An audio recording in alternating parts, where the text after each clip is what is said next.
చేస్తున్నానండి. మీరు ఎప్పుడైనా మటన్ కర్రీతో పూరి తిన్నారా? ఒక్కసారి ట్రై ఇవ్వండి. నేను చెప్పిన విధంగా పూరి చేసి చూడండి, చాలా టేస్టీగా ఉంటుంది. 2 తిన్నవాళ్ళు 4 తింటారు ఈ పూరి అయితే. ఇదిగోండి, 1/2 కేజీ గోధుమ పిండి. ఇదిగోండి, ఇది ఉప్మా రవ్వ. ఇది ఒక 3 స్పూన్స్ యాడ్ చేయండి. ఇందులో యాడ్ చేయండి. అలాగే టేస్ట్కి తగ్గ సాల్ట్. దీన్ని మనం చపాతీ పిండిలాగా కలుపుకోవాలండి. ముద్దని ఇలా గట్టిగా ఒత్తుకోవాలండి. చూడండి, చాలా స్మూత్గా వచ్చేస్తుంది. ఇవ్వండి,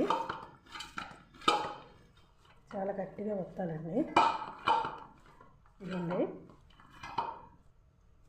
చాలా స్మూత్గా వస్తుంది. స్మూత్గా వచ్చింది. దీన్ని ఒక 1 అవర్ ఇలాగా మూత పెట్టేసి వదిలేయండి. రవ్వ వేసాం కాబట్టి రవ్వ అందులో కొద్దిగా నానాలి కదా, అందుకు ఒక 1 అవర్ అలా వదిలేయండి. ఇవ్వండి, ముద్దను ఇలా తీసుకొని ఇవ్వండి. మనం చపాతీ చేస్తాం కదా, దానికన్నా కొంచెం పెద్ద సైజు ఈ సైజు ముద్దను తీసుకోవాలి. మనము పూరీలు చిన్న చిన్నగా ఒప్పుకుంటామండి, చిన్న చిన్నగా చుట్టి అవసరం లేకుండా. పిల్లలు చాలా ఇష్టంగా తింటారండి ఇలా. ఇదండి, మనం చపాతీకి ఎలాగైతే ఒత్తుకుంటాం అలాగా చపాతీలో ఒత్తేస్తాం. చపాతీ కన్నా కొద్దిగా పెద్దదిగా ఎగరొత్తేసుకుంటామండి. ఎగరొత్తుకుని ఒక చాకు తీసుకొని ఇలా కట్ చేసేయండి. చాలా ఈజీగా పని అయిపోద్ది. ఇవ్వండి,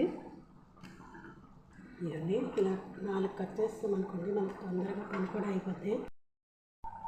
ఇదిగోండి, ఆయిల్ కూడా బాగా వేడెక్కిపోయింది.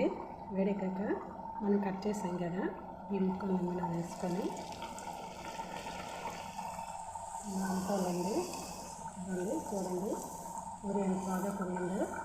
ఇందులో మనం రవ్వ వేస్తాం కాబట్టి పూరీలు కూడా కరకరలాడుతూ బాగుంటాయండి.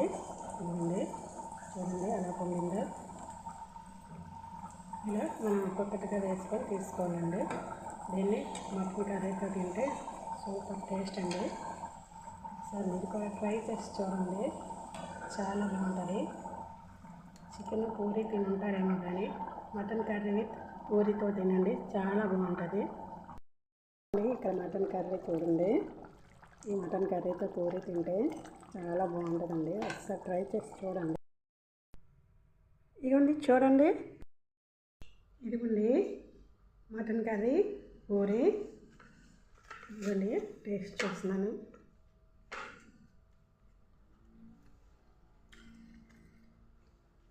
చాలా బాగుందండి. ఒకసారి మీరు కూడా ట్రై చేసి చూడండి, సూపర్ ఉంది.